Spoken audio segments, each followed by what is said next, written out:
નમસ્કાર મિત્રો, આજે આપણે ગુજરાતીની અંદર ઉપચારાત્મક કાર્ય અંતર્ગત ભાષાની એક પ્રવૃત્તિ કરવા જઈ રહ્યા છે।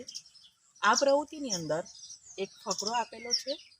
એ ફકરાનું સર્વપ્રથમ તો બાળકોની પાસે વાંચન કરાવવાનું છે અને ત્યારબાદ એમાંથી શબ્દો શોધાવવાના છે।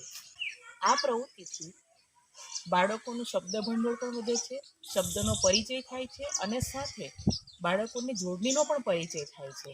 તો ચાલો આપણે આ પ્રવૃત્તિ નિહાળીએ। અચાનક જ આંખ ખુલી। ઋષભે જોયું કે સવાર થઈ ગઈ છે। તેને બ્રશ કર્યું, ગરમ પાણીથી સ્નાન કર્યું, ઇસ્ત્રી બંધ કાળી ચડ્ડી અને ઝભ્ભો પહેર્યા, કાળા રંગનો પટ્ટો પહેર્યો, ટાઈ પણ પહેરી।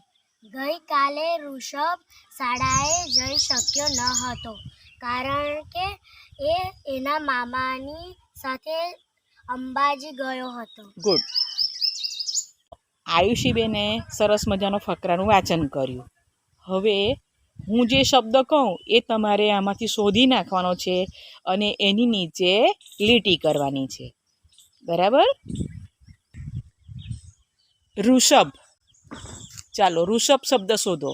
આવી જાઓ બેટા।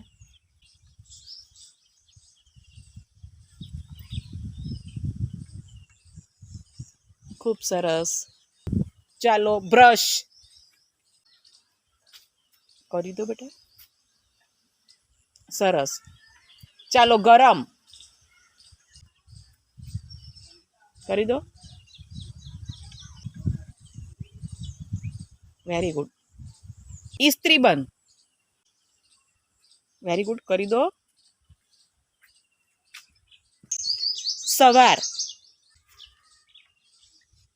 ગુડ। શાળા, વેરી ગુડ। ઝભ્ભો,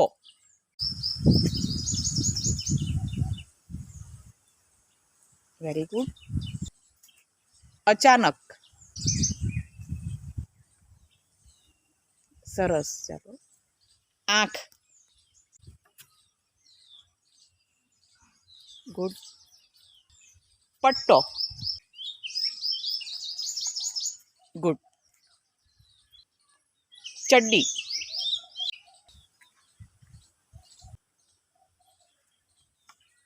ગુડ। સ્નાન,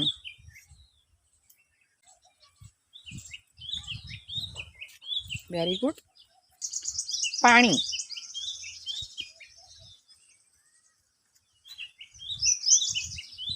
ગુડ। મામા,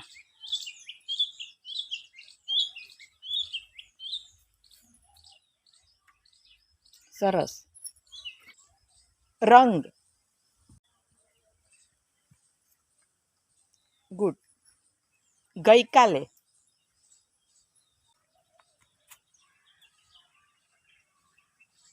ગુડ। કારણ કે,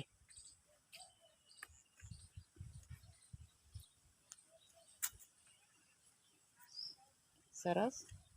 અંબાજી,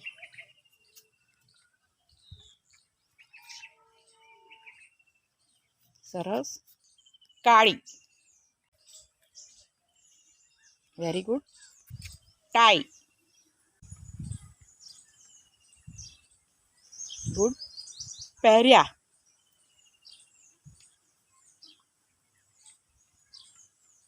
વેરી ગુડ।